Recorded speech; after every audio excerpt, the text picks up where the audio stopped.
Has the Black Series started strong in 2026? Let's find out. Let's go over the 2026 announcements and releases. And first up, we have the ARC Trooper Infiltrator and the Commando Droid Training 2-pack. This is Phase 4. It is released on Amazon, and it's part of the Gaming Greats line. So this is from Star Wars Battlefront 2. Such a great game. Sometimes I play that with my buddy Stone Mando, and we always have a blast. It still holds up to this day, actually. And next up we have the Phase 1 Assault Trooper, or Coruscant Guard, and the Battle Droid Officer Training 2-pack. This is another Amazon release, so make sure you go and check out Amazon if you're looking to pick up this 2-pack. And this is part of the gaming line from Battlefront 2 as well. And moving it right along, we have Asajj Ventress, the Bounty Hunter Edition. This is the Phase 4, part of the Galaxy Collection Wave 24 release, and this is from the Clone Wars. I think ultimately this version of Asajj I'm going to pass on.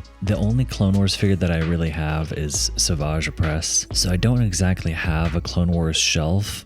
And I mean, I guess you could fudge it into the Attack of the Clones display area, but for me, I know that it's not really from Attack of the Clones, so ultimately, this one's a pass for me. And after Asajj Ventress, we have Boba Fett, the Daimyo version, or Toba Fett, as some people call it. This is a Galaxy Collection Wave 24 release, and this is part of the Book of Boba Fett line. This version of Boba is a pass for me. I do not collect any of the Book of Boba Fett figures, so this one just doesn't make sense for my collection. And next on the list is Jango Fett. He is part of the Phase 4 Galaxy Collection Wave 24, and he is from the Attack of the Clones line. This new Jango is such an improvement from the old release, so this 2.0 version, in my opinion, is an absolute must-have if you're building out a prequel era collection. I have to have it, so I already have it on pre-order from Big Bad Toy Store. I'm just waiting for them to fulfill it. Can't wait to add Jango to the prequel era shelf. And then we have Jedi Master Dooku, part of the Phase 4 Galaxy Collection Wave 25 from the Tales of the Jedi line. I don't collect any of the Tales of the Jedi stuff, and although this figure looks absolutely incredible, from the two swappable heads to the swoosh blade effect, this figure definitely has a lot of great things going for it, but it's ultimately a pass for me. And after Jedi Master Dooku, we have Quinlan Vos, Phase 4 Galaxy Collection Wave 25, part of the Clone Wars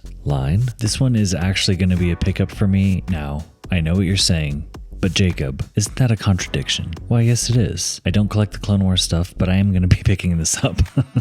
So he just looks too good not to have. There's certain figures that I just can't pass up on. Although I don't have a Clone Wars era display, I could put him battling Savage, or I'm starting to build out an area of just random figures from Star Wars, stuff that doesn't quite fit into the bigger narrative of the saga. So I can't wait to get this one in the collection. This one looks absolutely amazing. And then in the same wave, we have the 7th Sister Inquisitor, Galaxy Collection Wave 25, part of the Star Wars The Rebels line. To be quite honest, this figure just doesn't quite do it for me. I'm not sure exactly what it is. Theoretically, if I were to have it in the display, I would definitely display the 7th Sister with the faceplate on. Just not a big fan of the way that the head sculpt turned out, or I should say really the face sculpt. So this one's ultimately a pass for me. And finally, from Wave 25, we have Kyle Katarn, Galaxy Collection Wave 25, part of the Dark Forces. And ultimately, this one I believe is a pass for me unless I pick it up to do some customs.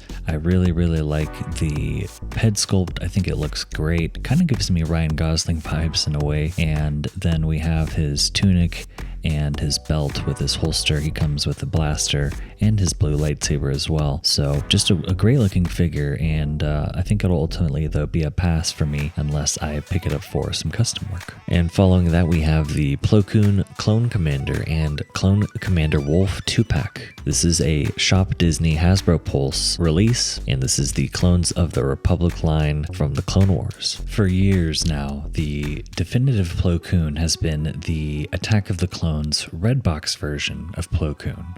But now that this new Clones of the Republic one is releasing, I'm very tempted to pick it up. The Clones of the Republic sets aren't the easiest to find. In fact, most of them are exclusive to Hasbro Pulse, so unless you're a Pulse Premium member or you get lucky in the queue, oftentimes they sell out very fast. This looks like it's going to be a great release. I'm not a huge Clone Trooper guy, but Commander Wolf looks amazing. And next up we have a 2-pack. It is the Misty and Cav Scar Squadron from the Expanded Universe / Legends. This is a 2-pack exclusive to Hasbro Pulse. This 2-pack is now sold out on Hasbro Pulse. I really didn't expect it to go that fast, but I mean, they are stormtroopers and pretty cool ones to say the least. Hopefully you were able to secure one before they sold out. And if not, hopefully they do a restock. And keeping it with the 2-packs, we have the Purge Trooper and the Patrol Trooper Riot Gear. This is a Walmart US / fan channel exclusive release, and it's part of the gaming line from Jedi Survivor. So this one's a pass for me. I ultimately don't really collect the Gaming Greats line. This 2-pack just doesn't quite fit in with the collection.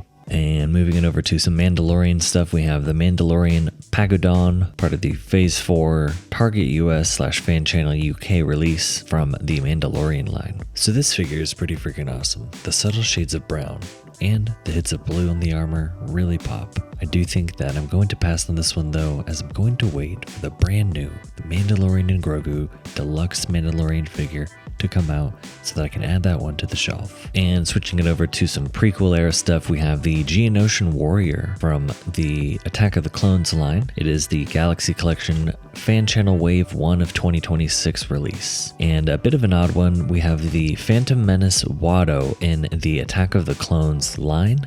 Again, part of the Galaxy Collection Fan Channel Wave 1 of 2026 release. And then finally from the first wave of the Attack of the Clones line of 2026, we have Ton Wee. She is Galaxy Collection Fan Channel Wave 1. All of these figures from this wave are pickups for me. I absolutely love Attack of the Clones, and these are just basically dream figures. I know that the Watto is not in the correct packaging, so hopefully they'll fix that, but if they don't, I could see it being some sort of factory fluke and potentially being worth something in the future, so maybe snag 2 Wattos just in case. And then we have a very much anticipated Gaming Greats Lord Starkiller Phase 4 Galaxy Collection Fan Channel, so you can get this on Big Bad Toy Store and other retailers. This is from the Force Unleashed Gaming Greats number 30. This one is a definite pickup, and I am very excited to check out the alternate hands. The fact that it comes with 2 alternate hands and 2 lightsaber gripping hands is amazing.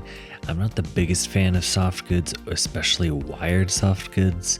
I just think it's really hard to execute in 12 scale form, but I know a lot of people are happy about this, so I had to slap a pre-order on it to see what the hype is all about, and cannot wait to check it out. And going back to some Mandalorian stuff, we have the Mandalorian and Grogu Phase 4 Galaxy Collection Deluxe from the Mandalorian and Grogu line, and with the same figure, just a different box. It is the white box Mandalorian and Grogu from the first edition Galaxy Collection exclusive. And these are all going to be exclusive, so I will go over some of them twice because they are listed twice. So we have the Imperial Remnant AT-AT driver from the first edition Galaxy Collection exclusive in the white box, the Imperial Remnant AT-RT driver, Colonel Ward, and the Imperial Remnant Stormtrooper. And then the same figures just in the regular release, the Imperial Remnant AT-AT driver, the Imperial Remnant AT-RT driver, Colonel Ward, and the Imperial Remnant Stormtrooper Galaxy Collection Wave 26. So I am definitely in on all of the Mandalorian and Grogu figures. They all look fantastic. I think I'm gonna have to clear out some space and make a Mandalorian and Grogu shelf. I'm really hoping that the movie is a huge hit. We really need some Star Wars back in theaters. It's been too long. All of the figures from this line look really good, and I can't wait to get them in the collection. Hasbro's definitely shifted gears when it comes to the Black Series, and I'm all for it. So, is the Black Series starting strong in 2026? Let me know your thoughts in the comments. So far, I'd give this year's releases a 9 out of 10, and I'm very excited to see what the rest of 2026 has in store for Star Wars The Black Series. Do you have a character that you'd really want to see made in the Black Series? Let me know your thoughts in the comments. I'd love to hear from you. And if you made it this far, hopefully you enjoyed yourself. If so, don't forget to like and subscribe so you don't miss out on more Star Wars Collective content in the future. If you want to learn more about the Black Series, check out these videos that YouTube has recommended, and may the Force be with you.